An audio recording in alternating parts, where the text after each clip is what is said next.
Welcome to the collection of invasive wild boar hunting in the United States. You are about to witness 50 of the most breathtaking and heart-pounding wild boar hunting footage ever recorded.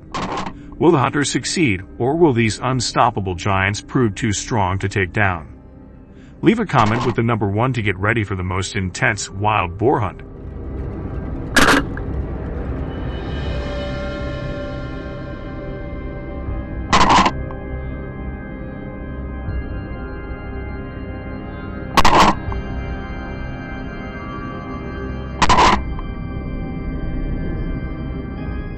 The wild boar population continues to increase and move northward in the United States.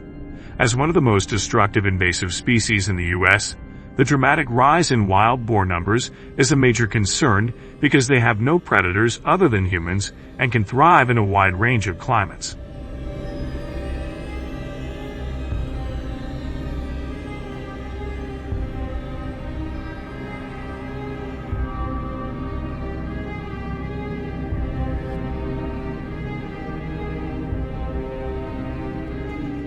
Currently, nothing seems to be able to stop their spread. Experience reports and data analysis from the USDA and the University of Georgia show that most southern states have wild boars in at least 90% of their counties. The range of wild boars has expanded westward and northward over time, and states like California, Hawaii, Michigan, and Pennsylvania now also have significant wild boar populations.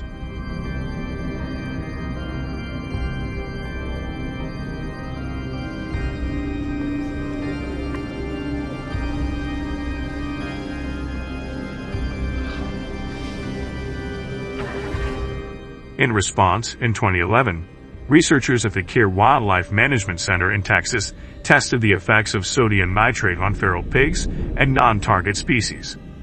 Although a poison bait trial program was implemented, its actual effectiveness is still being evaluated, and there are no specific results on its success rate. This raises questions about the feasibility and safety of this method in controlling wild pigs. If you have any additional information about this method, please leave a comment below.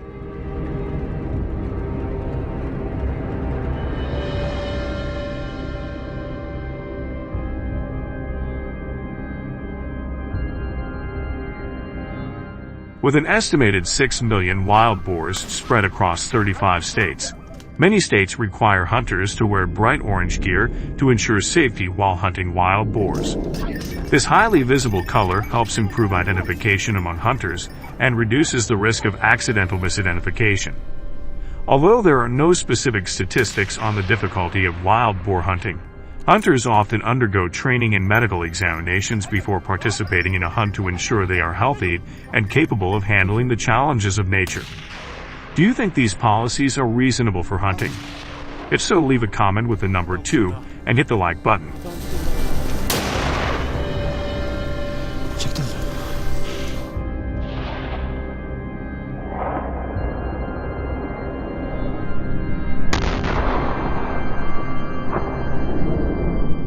Understanding the behavior of wild boars is crucial. This invasive species is known to be unpredictable, especially when injured. The Mississippi Department of Wildlife, Fisheries, and Parks has reported incidents where hunters failed to maintain a safe distance and were attacked by wild boars. These encounters often occurred due to a lack of respect for space and underestimating the speed of these animals.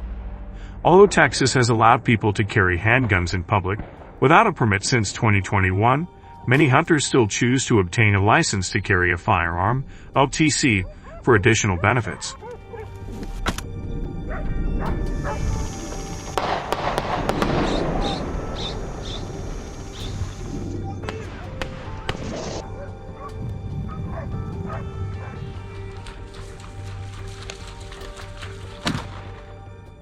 Before entering the battle, new hunters must undergo rigorous training at major shooting centers like the Texas Hog Hunters Association.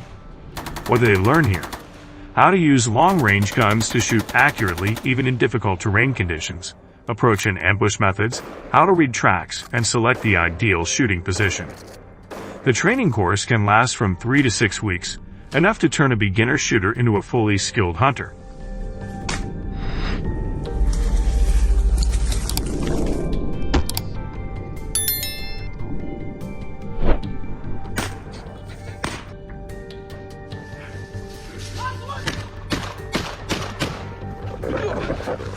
Prepare yourself for the brutal cold of December through the dense forests of Texas.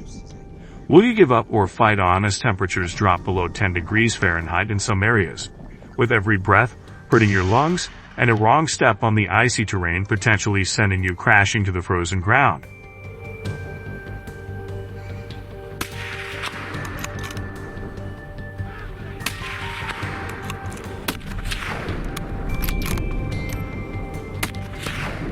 So, what's different about hunting wild boars in the winter? Visibility is limited, and heavy snowfall can turn a clear shot into a dangerous guess. You'll have to rely on thermal scopes and high-powered optics to track your prey before it disappears. It's a good idea to have at least 3 hunters in each group to ensure a quick medical response and cover in case of a missed shot.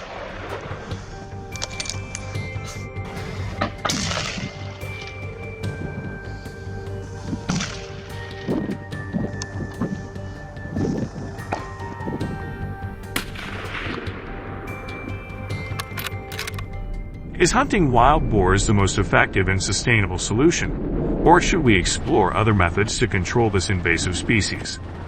This is a big question we need to think carefully about, as the issue is not just about dealing with the consequences, but also considering the long-term impact on the environment and local communities. What do you think about wild boar hunting? Is it the right choice, or are there better alternative solutions? Share your thoughts by commenting 1 if you like this video. Thank you for taking the time to watch, and don't forget to stay tuned for the next video to explore more interesting topics on environmental protection and invasive species control.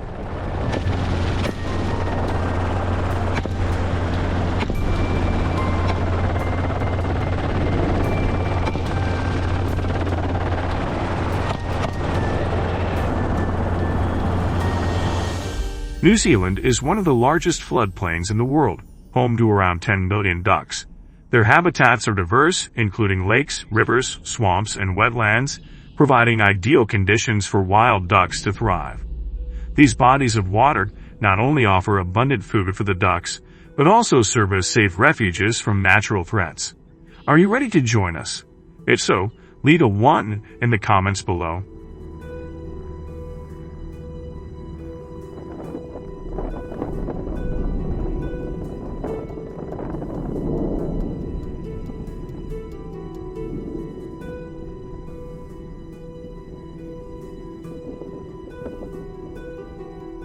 The New Zealand teal, also known as the great teal, is one of the most common duck species in this region.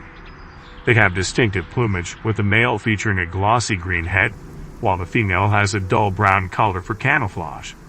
Their diet primarily consists of grasses, seeds, and insects, helping them maintain the health and energy necessary for migration. During the breeding season, teal ducks build their nests near water sources, with the females caring for the young until they are old enough to fend for themselves.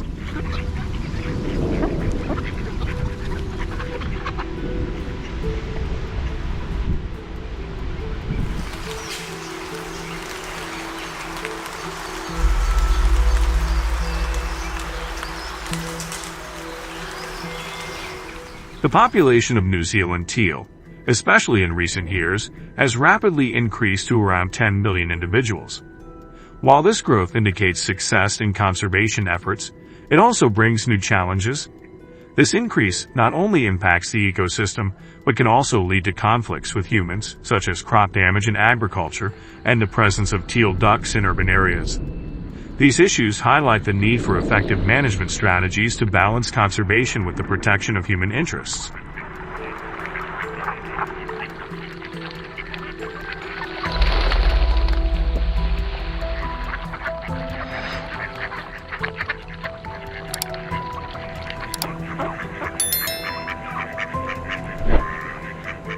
To reduce the negative impact, using controlled hunting methods to decrease the conflict between teal ducks and humans is one feasible solution.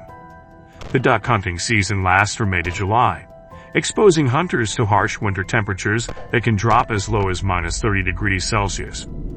Hunters must be in good physical condition to endure this exhausting hunt in treeless land. They wear dark clothing and hide behind portable tents, aiming to shield themselves from strong winds and conceal their presence from the ever-vigilant ducks.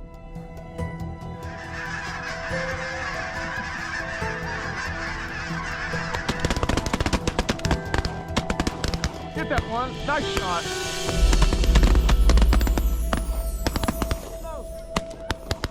Duck hunting in New Zealand has become a combination of tradition and modern technology, helping hunters save at least 5 to 7 hours in locating duck habitats. According to research by the New Zealand Fish and Game Council, ducks do not always migrate to lake areas, which requires hunters to have a deep understanding of the species' habits. Right there. Hold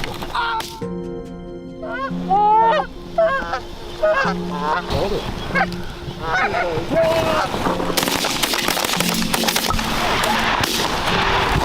Call. That one guy. They use specialized breeds like Labrador Retrievers and Chesapeake Bay Retrievers, which are trained for 6 to 12 months and certified by the New Zealand Hunting Dog Trials Association. These dogs can withstand freezing temperatures and retrieve ducks that have fallen into inaccessible waters. Have you ever used hunting dogs? If so, leave a comment with the number 2, and if not, leave a comment with the number 3.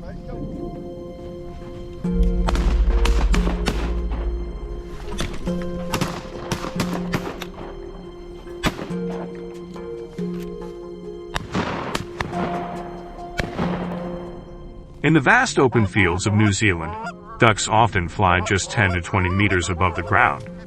This behavior has developed as a way to avoid predators while conserving energy. To attract ducks without arousing suspicion, hunters strategically deploy decoys that mimic the shape and movement of ducks. These decoys can increase success rates by up to 40%, especially when combined with observation and shooting skills. Get ready, guys.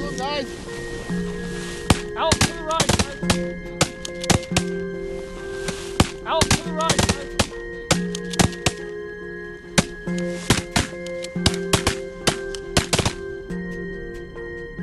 In New Zealand, duck hunting is primarily reserved for individuals aged 16 and above, ensuring that participants are of legal age.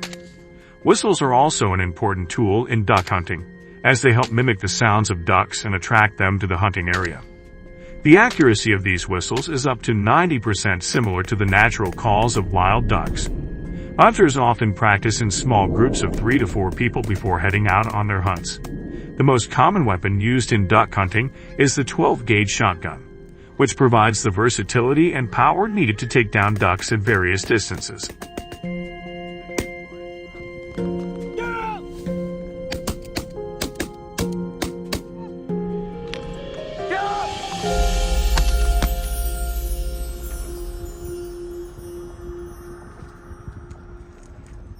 Before heading into the field, new hunters need to undergo rigorous training and be fully equipped.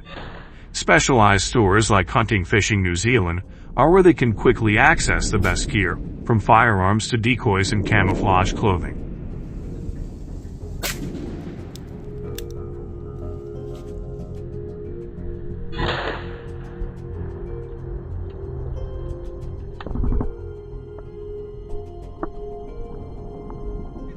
Why are ducks hunted so much? Because the duck population in New Zealand has exploded in recent years, causing significant damage to the agricultural industry. According to reports from New Zealand Fish and Game and the Department of Conservation, over 1.5 million ducks have escaped their natural habitats and invaded agricultural land in search of food. They often travel in large flocks of 500 to 1,000 birds, destroying crops and causing up to $2 million in annual losses for the agricultural sector. Heads up!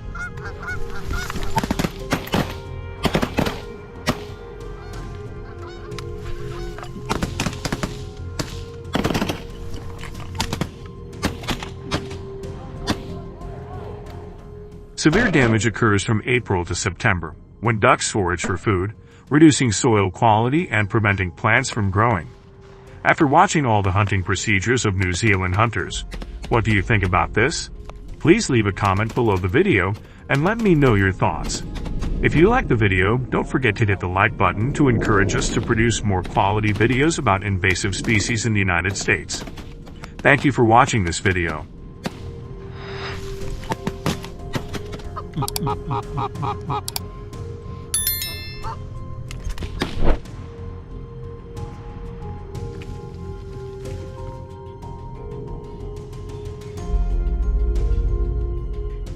The long-winged ducks are in action, and they are the only ones still flying, apart from the long-winged ducks.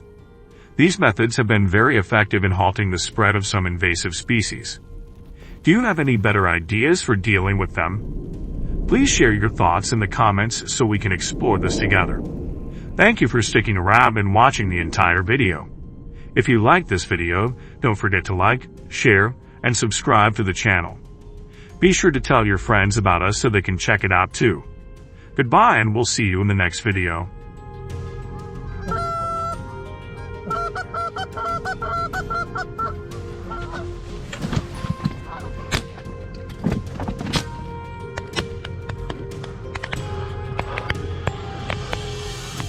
South Africa is currently home to an estimated 50,000 to 60,000 zebras, with the grassland zebra and Cape Mountain zebra being the most common species. These zebras play a vital role in maintaining ecological balance across the country's diverse ecosystems.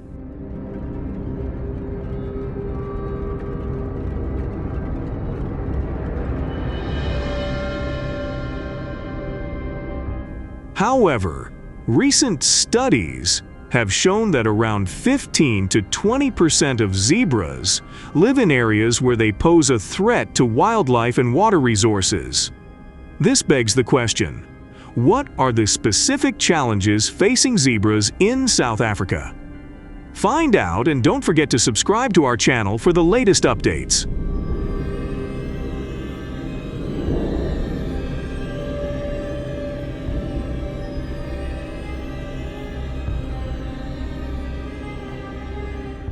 Studies have shown that a single zebra can consume up to 15 kilograms of vegetation per day, and when herds of 20 to 50 zebras invade the savanna, the sheer number and high consumption causes a severe loss of vegetation that cannot keep up with the growth. This has caused great concern to the government. Do you think zebras in South Africa need control measures? If so, please like this video. Otherwise, leave a 0 in the comments.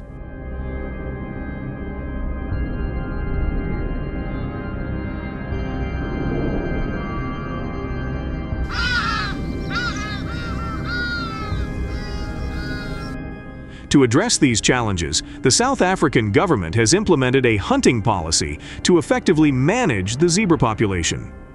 Each year, approximately 8,000 to 10,000 hunters engage in zebra hunting, contributing to conservation efforts and the country's economy. Have you ever wondered what steps hunters must take to ensure that their zebra hunting activities are both legal and sustainable?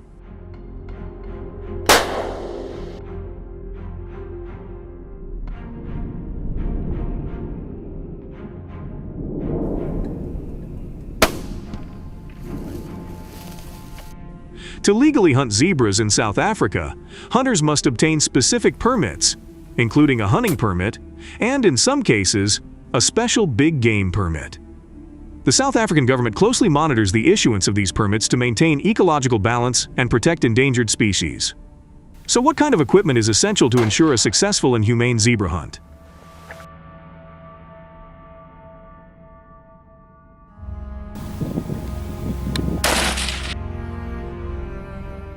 When it comes to equipment used in zebra hunting, hunters often use large caliber rifles that are capable of killing quickly and humanely. These rifles are often equipped with high-quality scopes that help in accurate aiming at different distances. Additionally, hunters can use rangefinders, bipods, and other accessories to enhance accuracy and stability while hunting.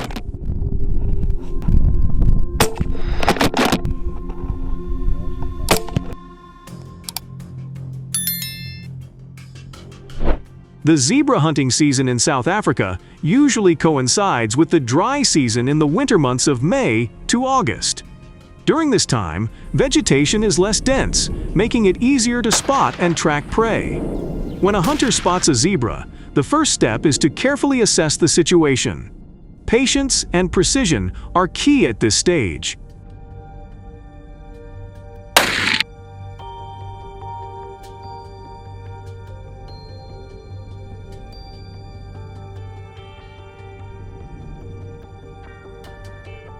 The most effective shooting distance for zebra hunting is typically 100 to 200 yards. Hunters typically aim for vital organs, with the heart and lungs being the primary targets. A well-placed shot in this area will result in a quick and humane death, minimizing the risk of suffering for the animal. Curious about what hunters in South Africa do after a successful hunt to ensure compliance and support conservation?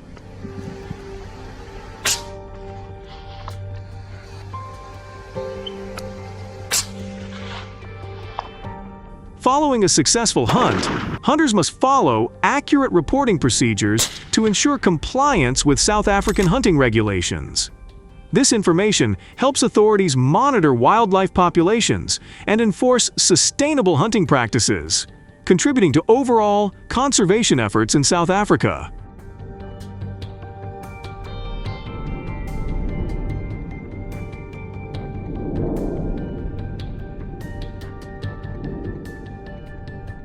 Lions in South Africa, while iconic to the country's abundant wildlife, have become a major concern both economically and for the safety of its people.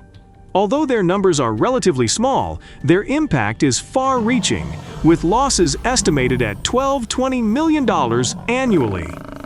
These challenges extend beyond financial costs to the livelihoods and daily lives of those living in affected areas. So what damage have lions caused in South Africa? Find out, and don't forget to subscribe for the latest updates.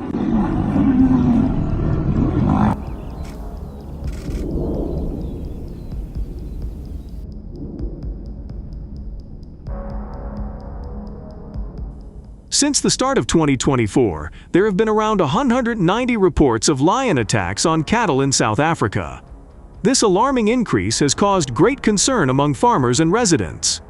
One notable case is that of Lorado, a farmer near Orpingate in Limpopo province, who reported losing around 7 to 10 cows in just 1 week due to relentless lion attacks.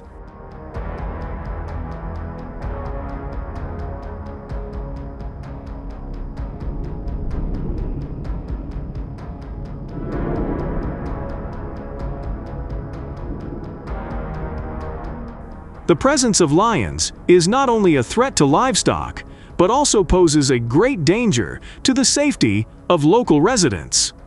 The increasing frequency of these incidents has created a sense of chaos and fear in the community.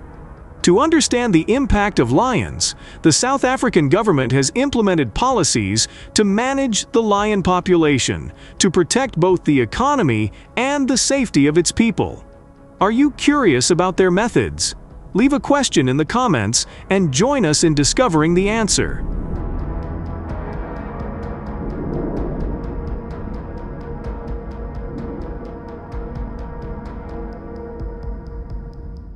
Jason, a prominent figure in the South African lion hunting community, has gained considerable recognition for his expertise in lion hunting with numerous successful hunts. His reputation is built on a combination of skill, experience, and the use of advanced hunting techniques.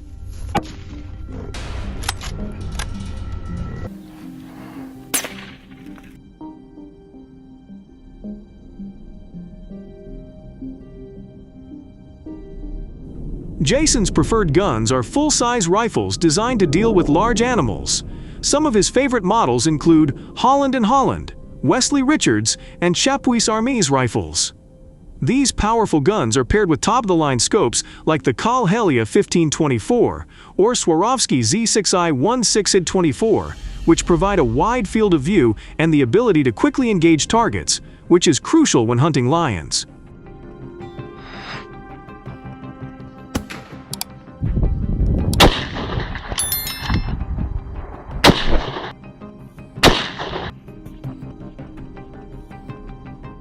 To ensure both success and safety in the hunt, Jason hunts in groups of 4 to 5.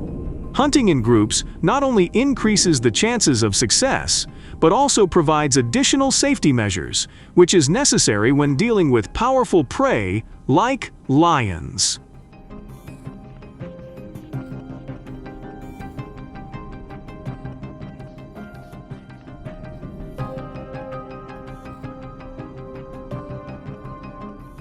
As Jason and his team approach the lion, he quickly assesses the lion's size, age, health, and behavior to determine whether it fits the criteria of the hunting license and the client's goals.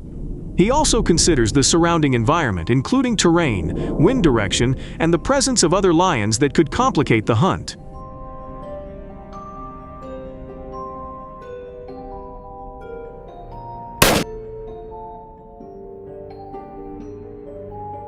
If the situation is favorable, Jason decides to move closer, using natural cover and terrain to his advantage. At this point, he uses hand signals or whispers to arrange the hunter's optimal shooting position, usually aiming at a distance of 50 to 100 yards. Once the target is identified, Jason carefully aims for vital areas such as the heart or lungs to ensure a quick and humane shot.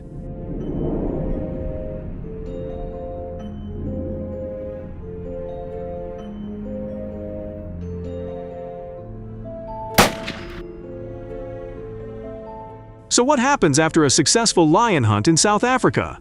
After each successful hunt, the hunter must report the kill.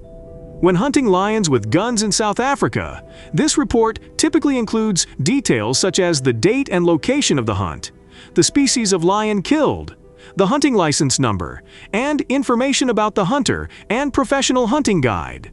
This process not only ensures compliance with regulations, but also contributes to the sustainable management of lion populations, supporting conservation efforts across South Africa.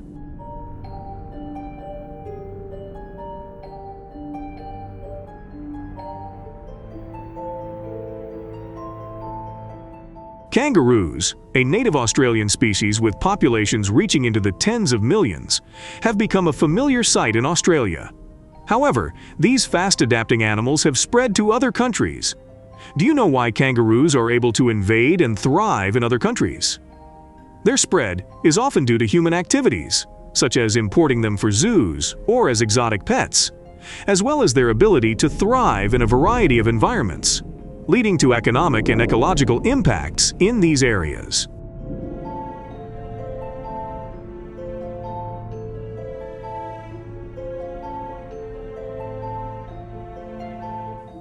They impact agricultural activities by destroying crops and pastures, leading to reduced yields and financial losses for farmers.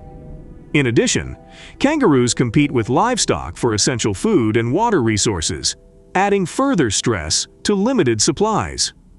These kangaroos often cause significant damage, ranging from destroying fences and gardens to damaging vehicles, resulting in high repair costs for homeowners and agencies.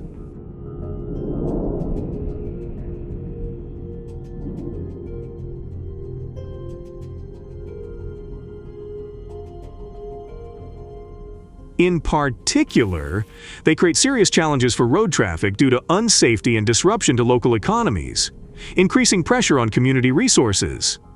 This highlights the need for effective and timely management.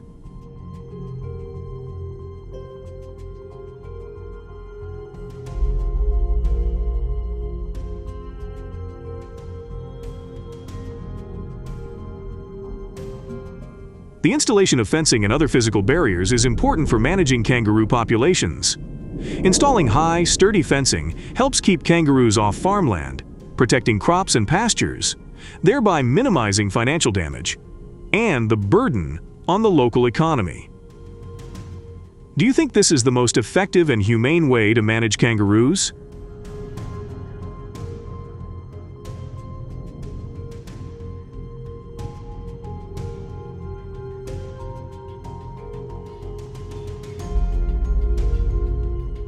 One method of kangaroo management that is both quick and effective is hunting, which involves obtaining the necessary permits and following strict regulations.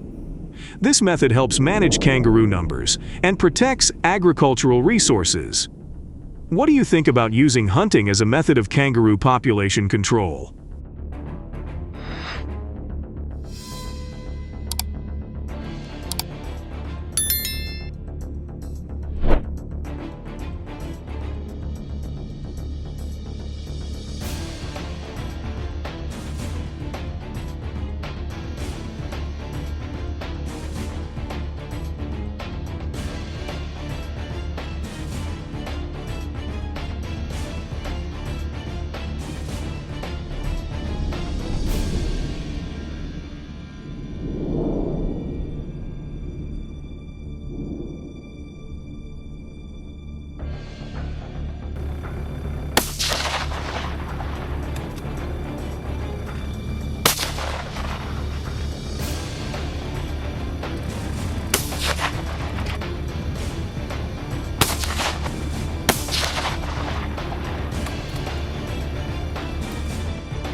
The economic impact of kangaroos highlights the need for effective management strategies that balance human and environmental needs.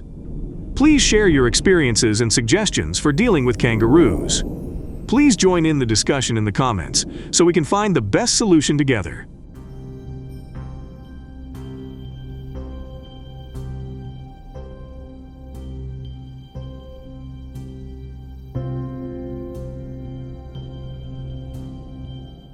Welcome to our farm documentary, where we look at the impact of a growing deer population on Iowa's vast cornfields. With 16.7 million acres of corn, or about 30% of the state's total land area, Iowa provides a rich food source for deer. Combined with the state's temperate climate, this environment has fostered a rapid increase in the deer population, now estimated at about 350,000.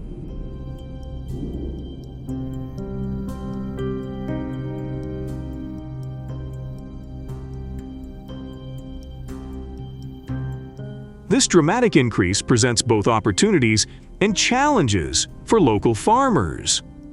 Although deer were introduced to the United States in the 16th century and have adapted well to their new environment, their rapid expansion is now causing serious problems. Crop damage is increasing, leading to significant economic losses for farms.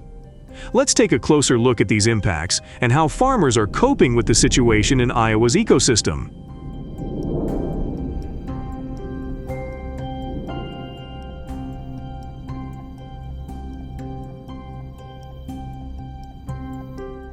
As herbivores, deer pose a significant threat to crops by consuming corn plants, trampling young plants, and contaminating fields with feces and urine. These actions result in reduced crop yields and soil pollution, causing an estimated $250 million in economic losses annually and affecting approximately 2 million acres of agricultural land. This challenge underscores the urgent need for effective management strategies to protect agricultural productivity and sustainability.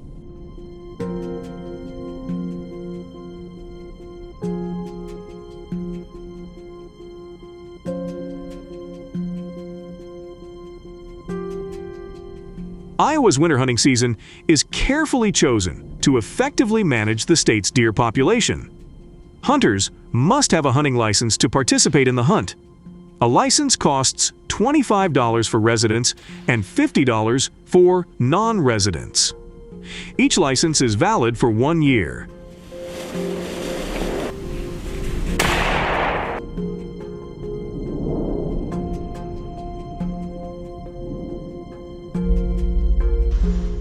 One of the effective techniques for deer hunting is to hunt with a bow from high positions. This method not only provides better visibility, but also ensures safety from deer attacks. Using quality bows from reputable brands, hunters can make accurate shots from these high positions, minimizing the possibility of being detected by deer and enhancing their observation skills to identify deer from a distance and make accurate shots.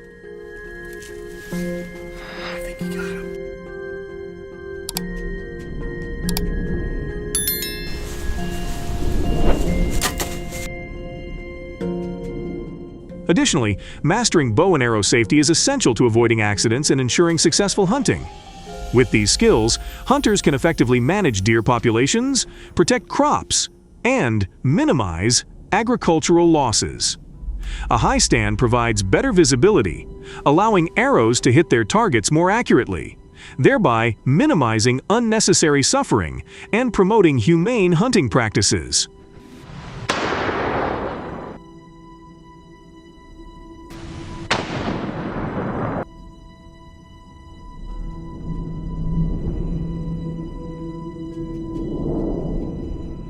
Additionally, staying high up reduces the chance of deer spotting you, as they are less likely to notice a hunter in an unseen position. If you support this method of deer population management, please comment with a 1. If not, please comment with a 0. Thanks for sharing your opinion.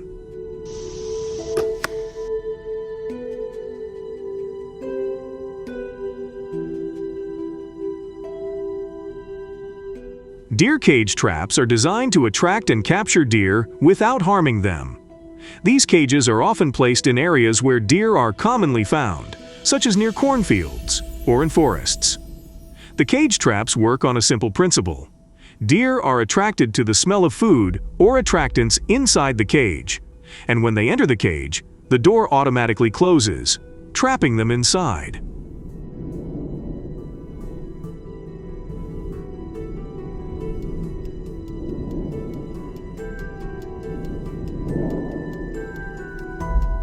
One of the benefits of using cage traps is the ability to precisely control the number of deer captured. This not only helps to minimize damage to crops, but also helps to maintain the balance of the local ecosystem. Additionally, cage traps also help to minimize unnecessary extermination methods, while ensuring that the animals are handled in a humane manner.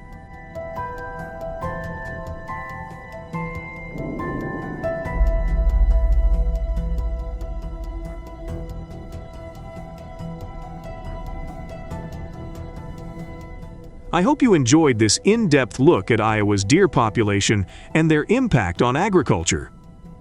If you found this farm documentary interesting, please share your thoughts on this invasive species, and stay tuned to learn more about other invasive animals in the area. Your feedback is important, so please share your thoughts below the video. Sharing this video with your friends helps us reach more people.